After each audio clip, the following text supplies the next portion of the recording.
The podcast that I've been listening to a lot about is Cal Newport's podcast. He wrote the book called Deep Work. He just wrote a book called Slow Productivity.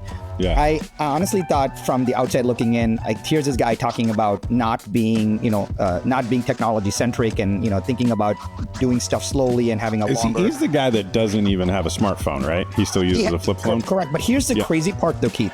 Yeah. He has a smartphone, but what people don't realize that he's a computer science professor. Right. That is the coolest part about all of this, right? Yeah. Take James, right? Someone has that level of background, he knows the law so well. He's a great operator and investor, and he says, don't invest in companies. Right. I want to listen to that perspective, right? And so the juxtaposition of, hey, I'm a computer scientist, but then telling you to manage your devices this way is a really interesting perspective. And I honestly will tell you, I have been binging on Cal Newport's podcast, and it's the one thing that it's kind of centered me a lot these days, which I really appreciate.